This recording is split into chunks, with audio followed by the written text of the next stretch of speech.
Bonsoir à tous.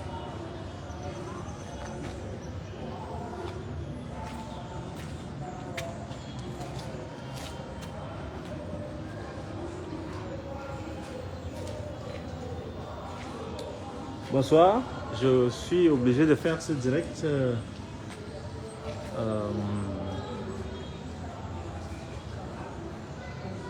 Je suis obligé de faire ce direct dans des conditions particulières parce que je suis en route pour un rendez-vous. Et comme j'avais déjà promis de faire ce direct très important, je voudrais que vous puissiez vous connecter le temps que je prépare mes notes. La question que je m'en vais poser, c'est qui a tué Martinez Zogo? Est-ce que vous pouvez me confirmer que la voix et l'image sont passables parce que je suis dans un endroit où je ne peux pas avoir des conditions meilleures que ça, s'il vous plaît.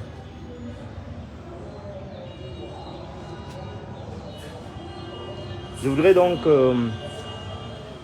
commenter cette actualité périlleuse. Cette actualité périlleuse et vous prier de vous connecter rapidement. En fait, vous avez suivi comme nous,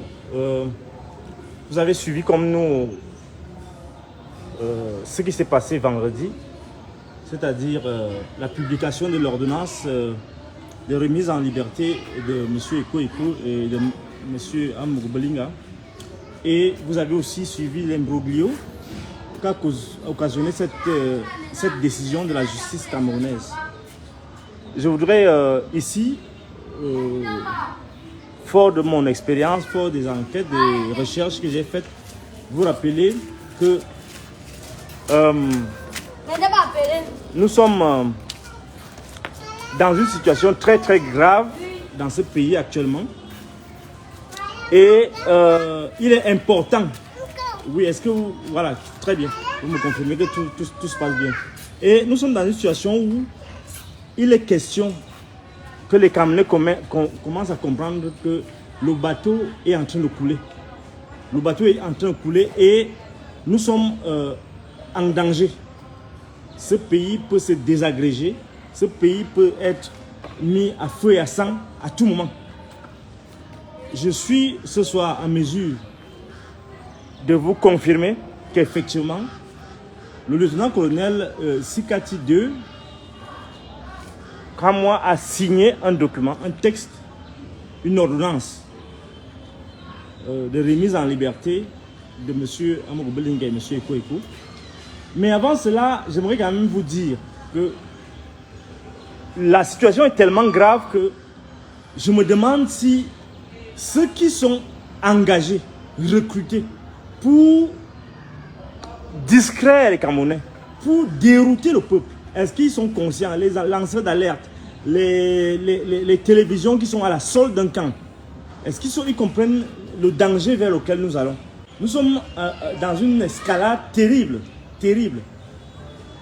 Et au point où je me dis, est-ce que les gens se soucient même de s'interroger sur qui a réellement assassiné Martinez Zogo?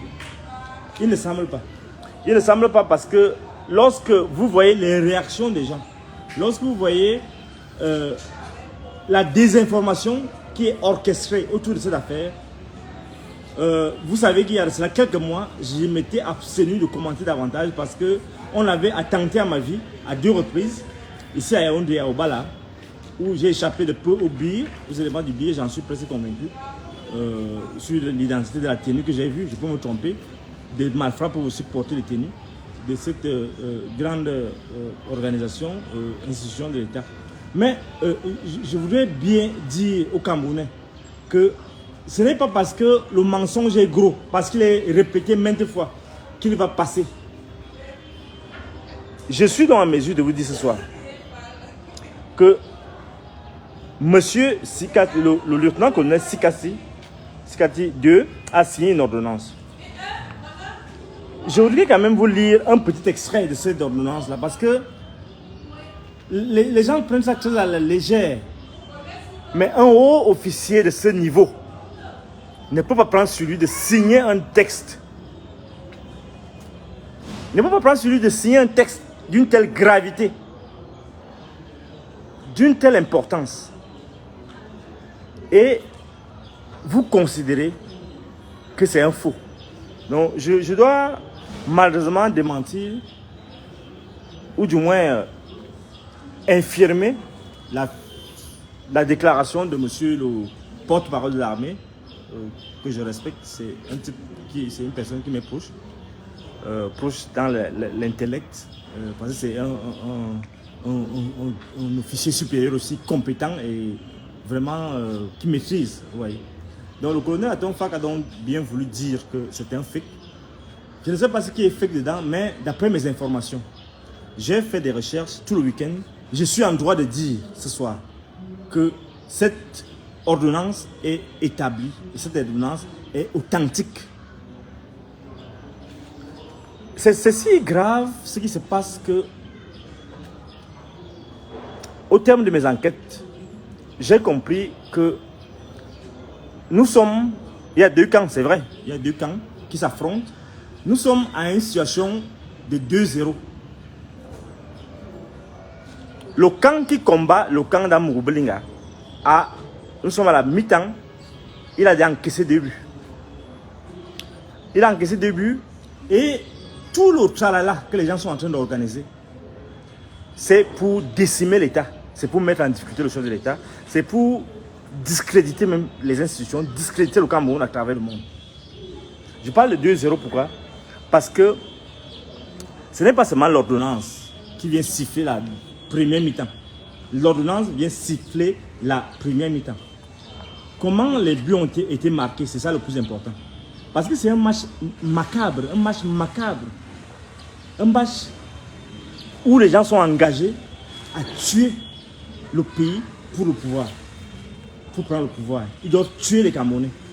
Et ce qui est mauvais dans ça, je vais vous parler des 2 buts qui ont été marqués. Ce qui est mauvais, c'est que ce n'est pas le fait d'avoir tué Martinez Ogo. Donc je m'efforce depuis des mois à identifier les assassins. Ce n'est pas ça. Ce n'est même pas le caractère. Comment on l'a saccagé, son corps. Comment on l'a torturé. Ce qui est mauvais, ce qui est cynique, ce qui dépasse l'entendement, c'est que des gens s'organisent pour faire ça en âme et conscience, pour l'utiliser comme un fusible, et qu'à la fin, on veuille bien mettre cela, tout ce crime sur la tête d'autres gens qui n'ont rien à y voir. J'ai dit quelque part que Amourou Belinga et Eko sont peut-être même infréquentables, mais dans le cas d'espèce, donc, le juge d'institution a dit que ce n'est pas Amourou Belinga, ce n'est pas Eko. Et si vous voulez, les 2 buts, c'est quoi? Le premier but, c'est qu'on confronte Dangwe avec Amourou Belinga. Je ne devrais pas dévoiler tous les éléments de l'enquête parce que je suis cette enquête de très près. Ce que les gens ne savent pas, c'est qu'il y va de ma crédibilité en tant que penseur, en tant que philosophe, si vous voulez, de la République. Il y va de mon intégrité physique parce que je risque gros dans cette affaire. J'y ai mis ma crédibilité, j'y ai mis ma foi en l'homme, en l'être humain, j'y ai mis mon sérieux, j'y ai mis mon intégrité morale. Alors, lorsque Dangwe est mis devant ses accusateurs, il a oublié d'avouer qu'il a menti sur le calendrier, sur ce qui s'est passé au point où il se retrouve dans le bureau d'Amourou Belinga, tel jour. Je ne vais pas donner les détails. Alors, il est mis en difficulté et on lui montre les vraies raisons pourquoi il était parti voir Amourou Belinga. Et c'est des raisons proprement privées. Ça n'a rien à voir avec ce qu'on dit, et je sais de quoi il s'agit. Mais premier but, il est donc défait. Deuxième but, c'est lorsque on fait l'expertise du film. Les gens ont fabriqué un film. Telle heure, voici comment il a été enlevé. À telle heure, tic. Pour eux, c'est un jeu. C'est un jeu. Ils jouent avec la vie des gens. Ils ont fabriqué un film. Ils ont fait le montage d'un film. Je crois que c'est le commissaire, ou bien c'est Meka, ou bien Mova. Il va s'identifier. Je n'ai pas besoin de donner les détails parce que s'il donne les détails, les gens pourront facilement se retrouver. Je suis en droit donc de dire ici qu'un commissaire de police du nom de Meka ou Meva, vous allez vous-même distinguer, je refuse de donner le nom exact, a créé de toutes pièces un film de la mort de Martinez Zogo, avec des références, avec des incohérences, avec un ensemble d'invraisemblances qui ont attiré l'attention du juge, du grand juge Sikati, qui était au contraire de le mettre en difficulté. Et lorsque, soi-disant, on disait qu'on doit retirer cette preuve, on a dit non, c'est une preuve à décharge. C'est une preuve à décharge. Je crois que dans ces conditions-là, le juge a rendu son verdict. Et on ne peut que dire ce soir que nous avons des grands officiers supérieurs d'armée, de notre armée.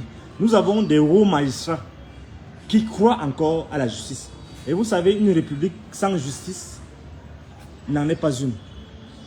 Je suis affligé, je suis meurtri, je suis touché lorsqu'on voit ce spectacle, lorsqu'on voit une chaîne de télévision comme Equinox TV, lorsqu'on voit des grands journaux comme La Nouvelle Expression prendre fait et cause pour un camp sans se soucier le moins du monde de la vérité, sans faire le moins d'effort de faire l'enquête comme je l'ai fait tout le week-end, ou aller sur la base de ces éléments pour dire que c'est Amogoblinga qui l'a tué. C'est-à-dire que les gens ne se soucient même pas de savoir qui a fait quoi dans ça. Ils ont trouvé leur coupable, ils ont identifié le modus operandi, ils ont établi un emploi de temps, ils ont établi un ensemble d'accusations, ils ont établi même déjà en avance le verdict de la justice. Et il en est de même pour ceux qui sont prétendument se réclament d'être des lanceurs d'alerte, mais qui sont certainement à la solde d'un camp. On ne peut pas laisser un pays comme ça sous le prétexte qu'on a reçu de l'argent.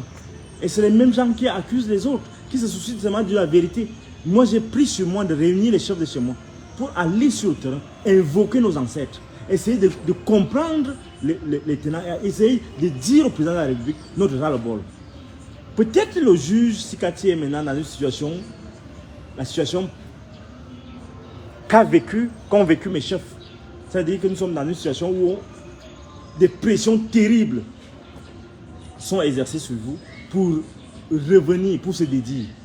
Et lorsque j'ai vu ce que j'ai vu dans les réseaux sociaux, où en dehors de l'ordonnance, où il y aurait une lettre que le juge aurait écrite au commissaire du gouvernement, c'est peut-être dans cette situation-là dans laquelle il se trouve, mais il ne me semble pas, parce que ce monsieur, d'après ce que j'ai entendu de lui, d'après tous les témoignages que j'ai recueillis, d'après mes informations, ce monsieur ne peut pas avoir signé, ne peut pas se dédier à ce niveau-là. Vous savez, j'ai eu la chance de rencontrer deux ou trois généraux de l'armée et d'autres colonels importants de l'armée.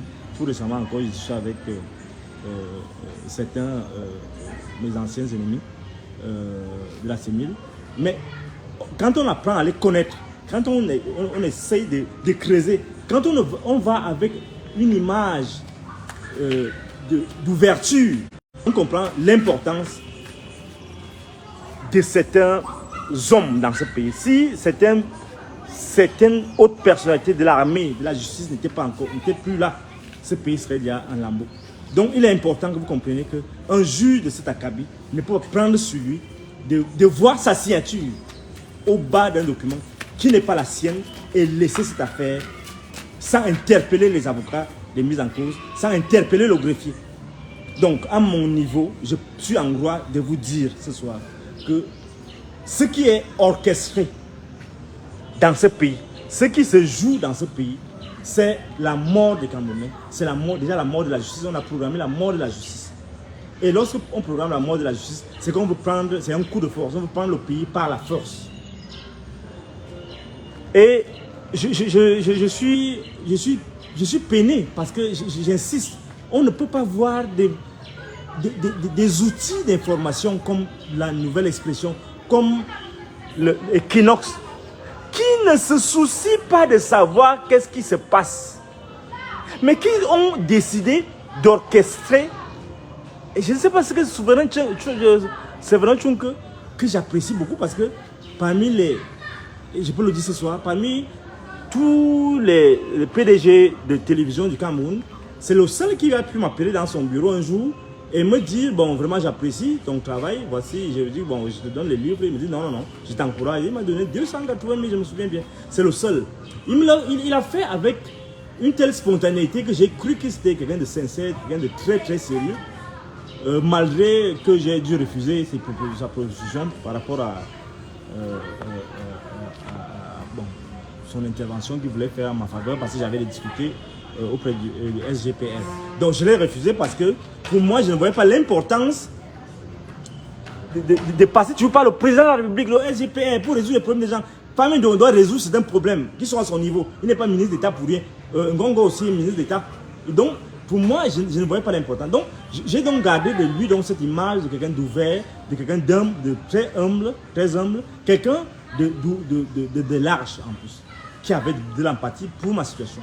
Mais quand je vois le traitement qu'il réserve à cette affaire, je vois cette dérive déontologique, éthique, ça m'interpelle. Et je prends le point, je l'interpelle parce que il faut savoir qu'après les Ngongo, après les Amougou Belinga, nous allons rester. Le pays va avancer. Et on ne peut pas avancer avec le faux. On ne peut pas prétendre dire qu'on combat pour le changement et entretenir cette complicité avec le crime. Oui, parce que même si ce n'est pas Ngongo, mais laissez la justice faire son travail. Ne faites pas pression que non, c'est que c'est un Mogolinga. À moins que ce soit dans une sorte de dynamique d'intérêt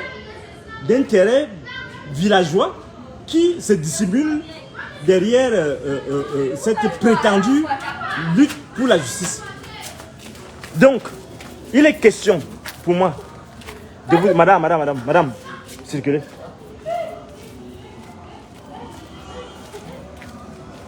Il est question pour moi de le dire. Il faut se soucier de la famille. Les gens disent que non, la famille s'oppose à la libération d'Amgoulou. Mais on est là en pleine instrumentalisation dans une affaire qui, à mon sens, n'a pas lieu d'être. On dit les juges, les avocats de la partie civile s'opposent à... Est-ce qu'ils font partie du... Est-ce qu'ils sont ils font partie du processus de l'instruction? Non, ils attendent au niveau du parquet, au niveau qu'est-ce que je raconte même? Ils attendent au niveau du procès pour maintenant aller revendiquer ce qu'ils ont à revendiquer là-bas. Ils n'ont pas à interférer dans l'instruction.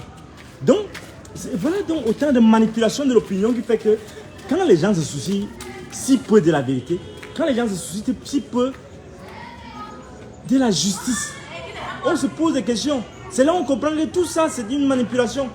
Tout ça, c'est une manipulation. Vraiment, pourquoi ce pays, nous sommes dans une situation et je dois interpeller les autorités, je dis autorités, la présidente de la République, parce que lorsque il y a une telle guerre de tranchées, il y a des risques énormes pour qu'il y ait soulèvement. Soulèvement, pourquoi? Parce que quand il dit soulèvement, pas seulement de la population, de l'armée aussi. Parce que les grands corps de l'armée, les hauts magistrats militaires, les hauts officiers supérieurs, ils savent ce qui se passe. Et ils ne vont pas laisser cette affaire s'envenimer comme ça, où la République est dans la boue comme ça. Et la responsabilité n'incombe pas seulement à ceux qui manipulent les médias, mais la responsabilité sera aussi imputée aux médias même. Parce que lorsque on voit la nouvelle expression titrée Vonayolo ceci, Vonayolo cela, mais Vonayolo ne fait pas partie du procès. Est-ce que Vonayolo est dans le procès? Pourquoi cet acharnement? Pourquoi on ne verrait pas, si maintenant la nouvelle Vision 4 ou bien je ne sais pas quel autre média, anecdote, disait aussi Ngongo, ceci, cela, est-ce que vous voyez, est-ce que ce serait beau à voir? Mais vous vous autorisez à faire ça. Vous vous autorisez à salir les gens et à rester serein dans cette démarche de désinformation, de diffamation. Donc j'interpelle les médias qui sont recruter les météos. On les connaît tous déjà. On sait déjà quels sont les malfrats qui sont payés pour salir l'image des gens. On les connaît tous. Tous les médias toute la bande là. Hein, la nouvelle expérience. Il faut comprendre que vous prenez sur vous des responsabilités et ça va vous être imputé. Laissez la justice faire son travail. Pourquoi vous avez si peur de la vérité? Pourquoi Equinox a si peur de la vérité? C'est effarant. Et ce que je dois dire, ce que je dois ajouter, c'est que, mesdames et messieurs, il y a eu confrontation. Et le juge l'a dit clairement. Il faut que je vous lise cette affaire-là. Parce que, sur Amougou Belinga, moi, je dis, bon, écho, je ne sais pas trop.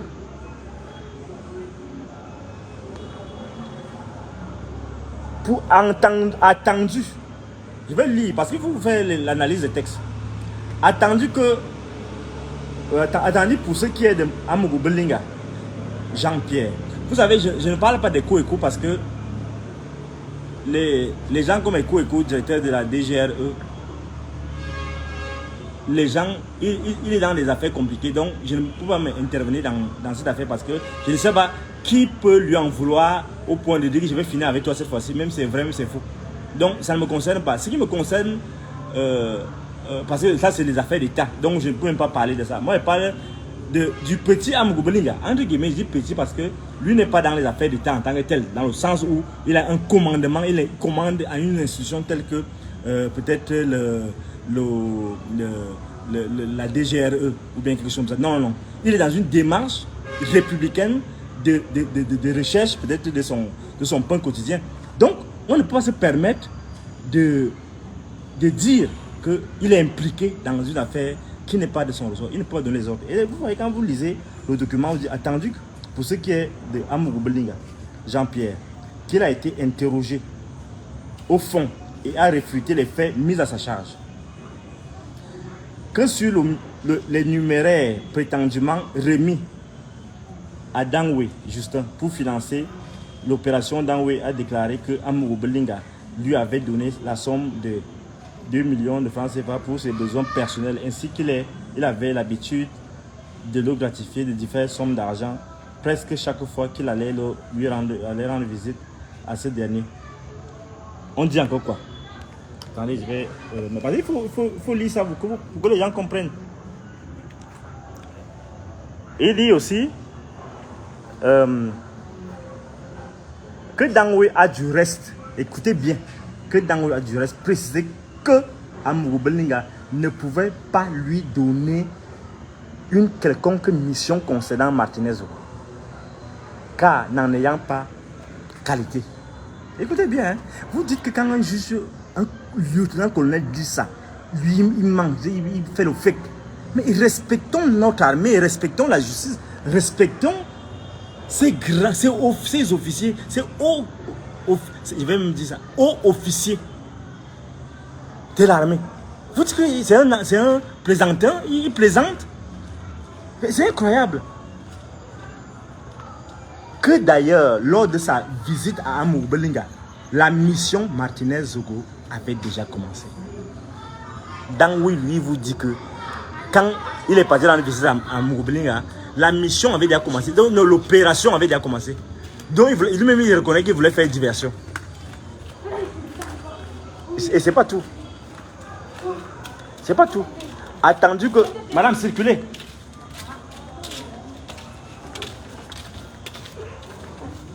Attendu que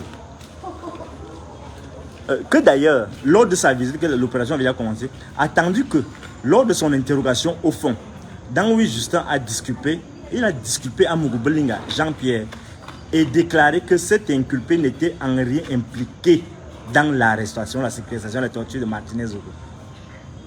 Que même la bande visuelle versée au dossier au cours de l'enquête préliminaire et supposée l'incriminer comporte des incongruités et en altère la véracité, et partant la recevabilité. Je vous parlais tout à l'heure de ce faux film que les gens ont monté, que le commissaire je refuse de donner le nom, a monté de toutes pièces pour incriminer. Et vous voyez, c'est toujours les histoires de Meva, les Mekale, Gongo, les Amougou, les Mvondoyolo, les Nke, les machins. Mais c'est toujours nous. Et c'est toujours nous qui allons donner donc, tout cet argent-là aux lanceurs d'alerte pour nous détruire nous-mêmes. Aux gens de Kindox pour nous détruire nous-mêmes. Et après on se plaint que les bêtises, bon, on ne sait même pas la situation. Hein. Regardez comment on est en train de s'auto-détruire. Deux petits bons hommes, Vondoyolo, Ngogo, ils ne peuvent pas s'entendre pour gouverner. Deux petits bons hommes, deux petits bons hommes qui ont le cerveau, qui ont cette expérience de l'administration, ne peuvent pas se retrouver pour décider du sort d'un pays qui leur est donné. C'est une honte. C'est une honte. Et je dois vous dire ce soir que dès le 21 novembre, l'autorité supérieure était informée de ça. Le ministère, il savait qu'il y aura cette décision, cette ordonnance de mise en liberté. Je suis en droit de vous le dire ce soir, que dès le 21 novembre, ça fait longtemps, hein, ça fait longtemps, les autorités savaient que cette ordonnance devait être signée.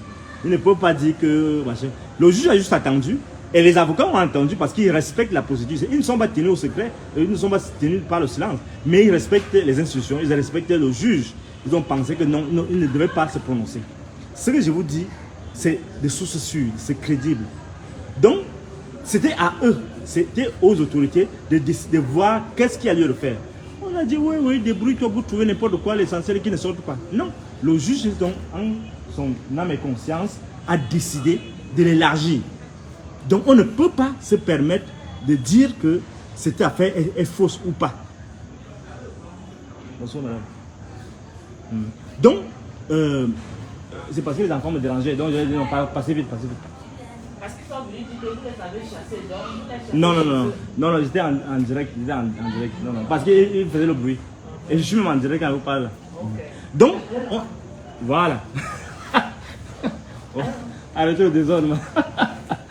Donc, bon, non, je suis dans un endroit où je vous ai dit que je partais dans un donc, nous sommes dans une situation très délicate qui implique qui implique nos vies, notre avenir. Si on ne met pas les pieds bien à terre, on est mal barré. Donc les autorités étaient informées. Les autorités étaient informées, ils n'ont pas voulu s'impliquer. Le ministre était informé, tout le monde était informé dès le 21. Donc ils ne peuvent pas dire qu'ils ignoraient ce qui s'est passé. Ils ne peuvent pas dire qu'ils ignoraient que le juge allait rendre ce jugement. Alors, pourquoi on demande qui est l'arbitrage du chef de l'État? Il faut qu'il y ait l'arbitrage du chef de l'État parce que il est important. Il n'y a pas de ministre de la Défense dans ce pays. C'est Biya qui est le ministre de la Défense. Parce que vous ne savez même pas, la Constitution, il y a Béti Assomo, un ministre délégué. Le président de la République, c'est lui le ministre de la Défense.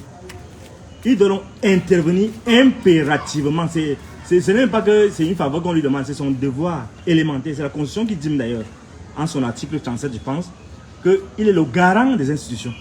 C'est-à-dire le garant de la justice. Alors, s'il ne peut pas intervenir, il y a un problème. Je vous dis que je vais aller rapidement parce que je vais dans un voyage et il fallait que je m'arrête parce que j'avais déjà donné rendez-vous.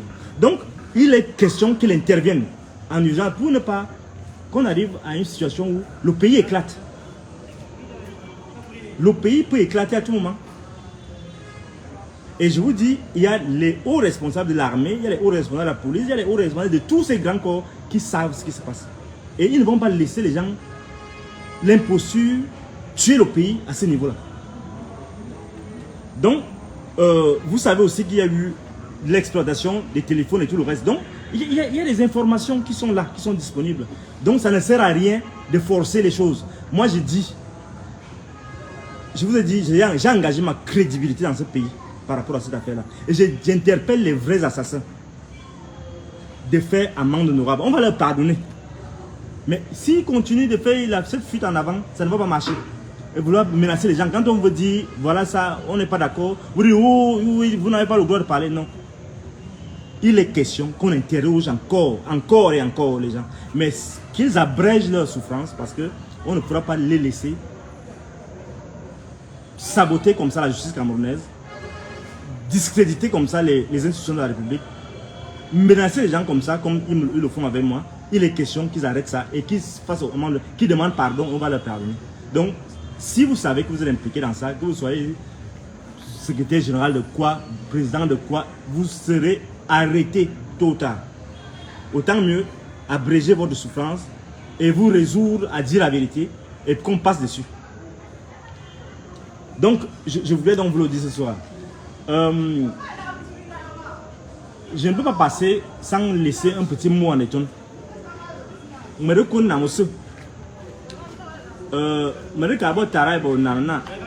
et namoto bab était télé une mythe.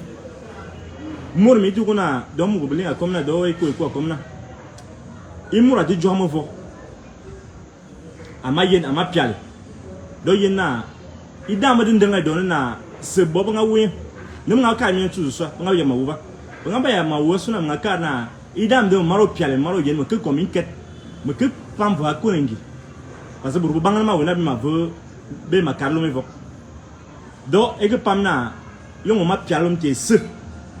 Donc se va dans mon de et si pour ma beba mille je me dis na mama ke bu le grand aswa de ma kawana be lombo timba me bia na imura comme dam dia comme ndum ne bidam di mo nya bidam di e mu mailo mu la bu bien jamais pam do e nga pam na mais e buru nga bu ba nga bu mais mura nga wi nga gbe mais mura nga lumi ba dije na be kat dije na kat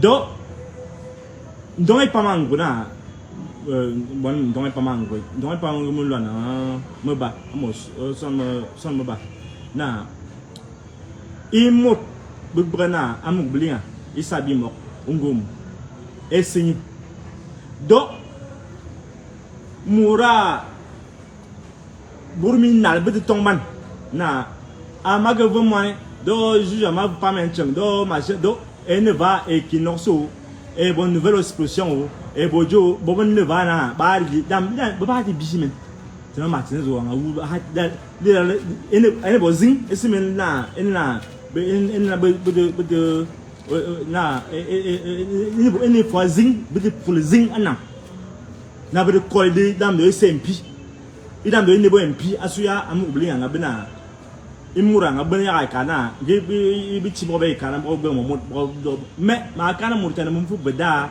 ide wumna ni de esena do mote long pa ko bien na ete tele quand nous samedi na oh donc obli comme na oh dongongo comme na ndo vondo yura comme na bien quand nous samedi quand ni nyete quand ni satanete ye ke pa me don nyebu donc de jamin busna ibor mi di jambo mi ka ba na gane bobo nga wi ibor beti mamba na bobo jingla be kan na mbur ba vok gane bobo nga wi bum mam e borde esbuka ya na burbe ke be na mo mandam ne suna mi ngumi bot nga wumo yo mi ar jani mum mi ke son groupe donc maman tika djula donc blam card ni bon moi bruité me va bien pour une tourner na ngolanga bui asuya na motela bi malo